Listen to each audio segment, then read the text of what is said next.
Coming up on SBU TV, a Westfield church provides shelter for the homeless, and Andrew Nicholson returns to the Riley Center.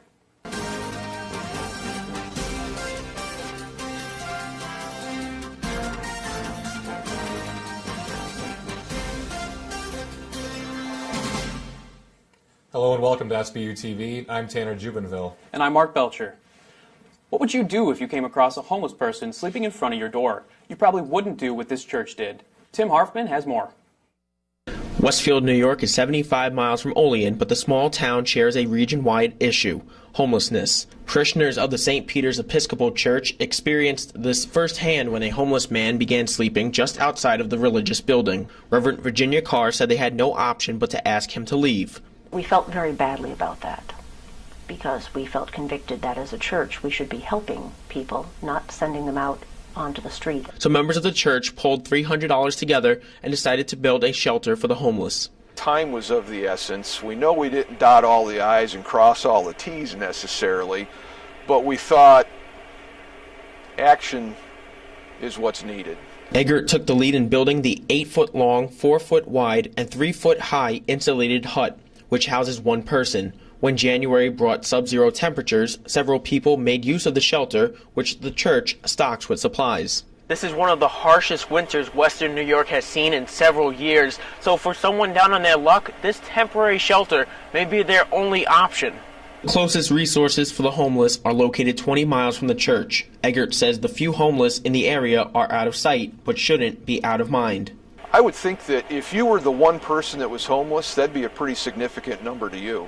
I know it would be to me. Carr said with the help of individuals and groups, they hope to build more shelters across the entire county. I hope that it will inspire people to at least talk about the issue of homelessness and inspire people to act. For SBU TV, I'm Tim Harfmann. For more information, visit St. Peter's website. Emergency rooms have gotten a little more crowded each year. Marissa Bruno learned the hard way why we are all at risk. Walking and texting. It's a skill not all of us have mastered. But the bad thing is that when I text and walk, I actually physically can't do it. In the same year the iPad was introduced, Dr. Dietrich Yale reported that in 2010, the number of pedestrians hit by vehicles using a phone surpassed the number of injuries from distracted driving. We have these tech zombies, if you will, and that's part of our problems. ECMC's Trauma Center reported that as many as 10% of emergency room visits involve cell phone injuries, and the short-term injuries add up. According to ABC News, in London, authorities have set up post barriers for distracted texters. Does that mean that the U.S. should do the same?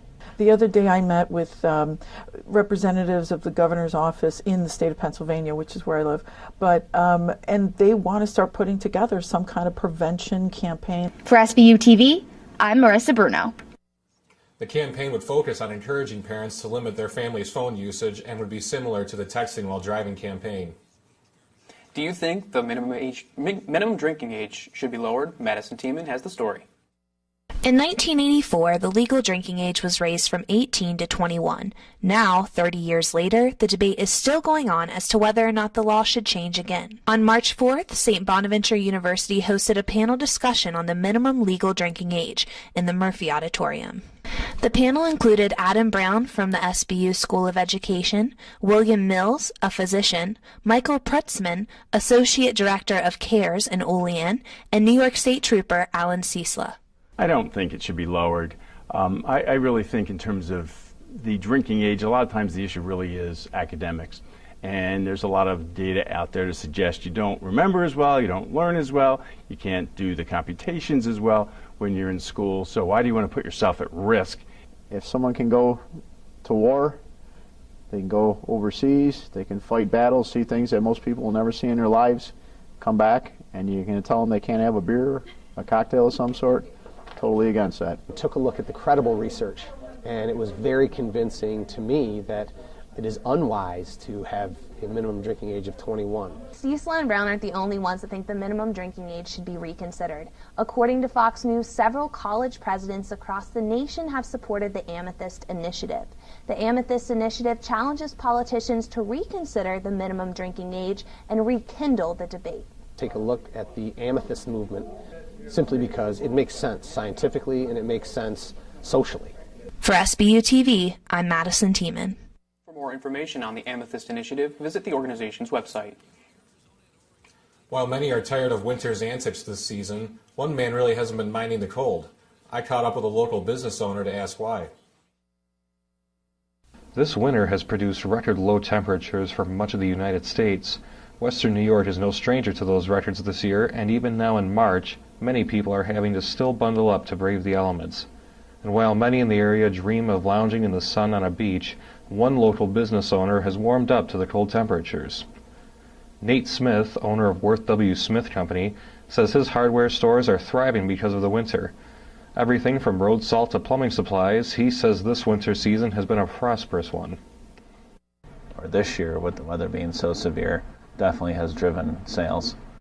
Smith also said because of this season's success, he'll have less excess product come springtime. In fact, business has been so good for Smith, he's even running out of winter essentials, such as this, salt and other ice melting agents.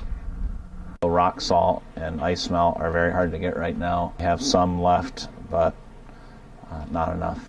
For SBU TV, I'm Tanner Jubenville. Smith did add after the interview that he is ready for warm weather, despite his business's success the last few months. The St. Bonaventure community mourns the loss of Assistant Sports Information Director Brian Moretti. Moretti died of apparent cardiac arrest while with the women's basketball team in Richmond, Virginia during the night of Wednesday, March 5th. He joined Bonaventure last fall as the Assistant SID and worked closely with multiple athletic programs as well as working in media and public relations. Bona's athletic director, Steve Watson, released the following statement. The entire athletics department is deeply saddened by the sudden passing of Brian Moretti. Brian was a tireless worker, passionate about everything that he did, and a rising star in our profession. We will miss him every day in the Riley Center. Moretti was 26 years old.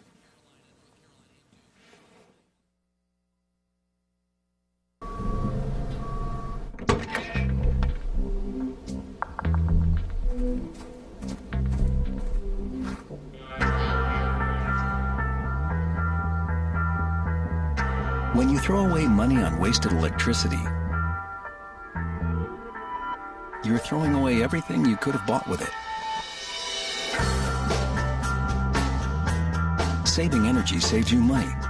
Learn more at EnergySavers.gov.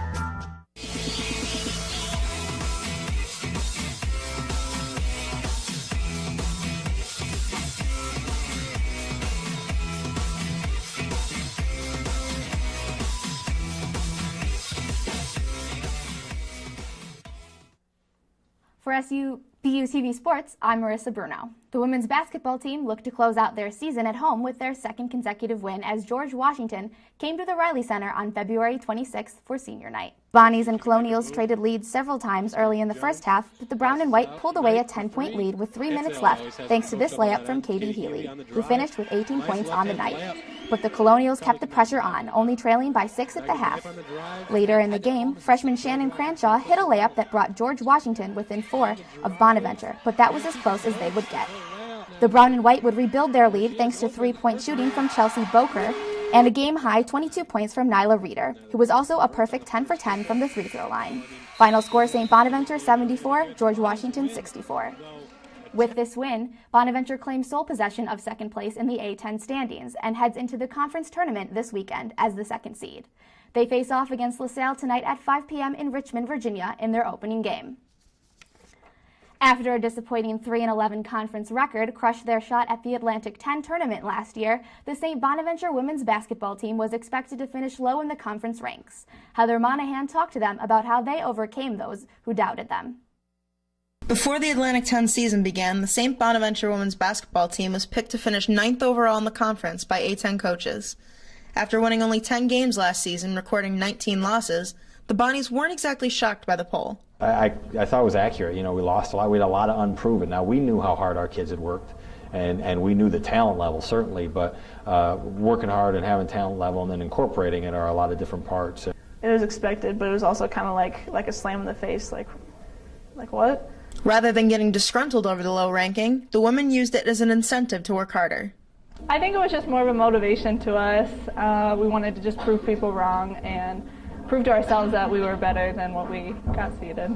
Last week, the women finished their season with a 22-9 overall record. Their 11-5 conference record earned them second seed in this year's Atlantic 10 tournament. The Bonnies defeated 6 of the 8 teams that were picked to finish above them in the poll. We expected to be above 9th, but second seed was pretty shocking, but I mean, we put the work in, so it feels well-deserved. Although they were successful on the court, the Bonnies were faced with a series of challenges this season after losing players and adjusting what duties the remaining players would take on. Some of the newness that creates doubt, you know, we had a lot of players in new roles, and when you have that, sometimes you're unsure. Finishing 7 places higher than what they were predicted to finish at has given the Bonnies more faith in themselves going into postseason play. I mean, everybody picked us to be low seed, 9th seed, but we had our backs against the wall. We had teammates leave. We had 6 new kids. I'm coming off an injury. So, I mean, I really think our accomplishment was showing how tough we are. We proved to ourselves that we can do it and just gave ourselves a chance and confidence going in. Crowley said he's been impressed with the team this year and attributes much of their success to how they come together and play for each other. In a team sport, if your teammate's more important than you, you're going to end up doing pretty well, and we're fortunate to have a group like that. For SBU TV, I'm Heather Monahan. This is the second time in program history the Bonnies have won 10 or more conference games. As the women open up tournament play this afternoon, confidence levels should be high following Tuesday's Atlantic 10 awards reveal. Heather Monahan has more. On Tuesday, March 4th, the Atlantic 10 Conference announced its women's basketball postseason awards. The St. Bonaventure women's basketball team earned 5 awards altogether. Jim Crowley, Katie Healy, Hannah Little, and Nyla Reeder were all recognized. For the 3rd time in his career and the 2nd time in the past 3 seasons, Crowley was named Atlantic 10 Coach of the Year. This year, he led his team to a 22-win season, placing them 2nd in the conference. It's always tough because it becomes kind of like an individual honor, and it's not. I mean, I have an incredible staff. Anything I'm fortunate enough to get recognized for is from all those people.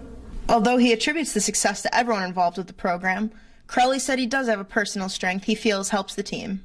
You know, I always say I'm not smart enough to lie or say those kind of things, so I just try to be as consistent as I can with him so there's no guesswork. After leading the team in scoring all season, Healy picked up 2 awards herself. Not only was the sophomore the 6th player in program history to be named to the first team all-conference, but she's also the first to be named Atlantic 10's most improved player. Healy said one of the biggest improvements she's seen in her game this season has been her increased trust she puts in herself. My confidence level, I think my teammates and my coaches did a really good job of hyping me up, giving me confidence to take big shots and big plays. Reeder was named 3rd team all-conference and said although she's honored, she's trying not to focus too much on the achievement going into the postseason. It shows like how hard I've been working and stuff, but I mean it's like another thing on paper almost. This year's all about the team, and like it only matters like how far we go in the tournament or how well we play during the season. Little was recognized as the 6th Woman of the Year, an honor given to the most valuable player coming off the bench throughout the season. The sophomore attributes her award to her teammates' constant support. They pushed me hard. They motivated me also. I don't know. I'm very thankful for them. They're on me a lot. Reeder also said her teammates are proud of her success on the court. I honestly think that all of these awards could be a team reward. For SBU TV, I'm Heather Monahan. The Atlantic 10 Women's Championship game will be held on Sunday in Richmond, Virginia. Olean High School's boys basketball team challenged East High School from Buffalo for the Section 6 championship and a trip to the state playoffs. Chris Spiker tells us how the highly anticipated title game lived up to the hype.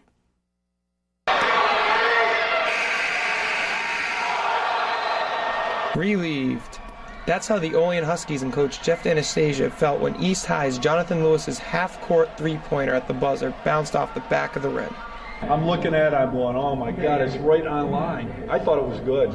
The Huskies won 62-59 in the Section 6 Class B championship Tuesday night, beating the East Panthers for the 2nd year in a row. The Panthers ran out on a 13-0 run to hold the lead for most of the first half. Down 32-23 at the half, Coach Anastasia urged his players to limit their turnovers. I said, you guys are too good to come out like this. I said, play with a sense of urgency, come out and play the way that we're capable of playing, and do not take a back seat. We had to make plays, so I knew I had to attack the basket and intensify. Guard Nick Schmidt and Bathurst rallied the Huskies out of the locker room as they outscored East 21-9 in the third. We played as a team. We got some plays, got to the line, and that got us the win, basically. I have so much confidence in Nick as a shooter, and I mean, he's been shooting like 55, 56% from behind the arc. Bathurst led the Huskies with 25 points, including 16 in the second half, and some thunderous dunks. Everybody loves dunks. It gets everybody fired up, gets everybody going, and really intensifies the game. The Huskies led by as many as 11 in the fourth, but East stormed back behind Lewis's 24-point performance. Lewis nailed a three with 20 seconds left to pull the Panthers within one. Bathurst made one or two free throws with 10 to go.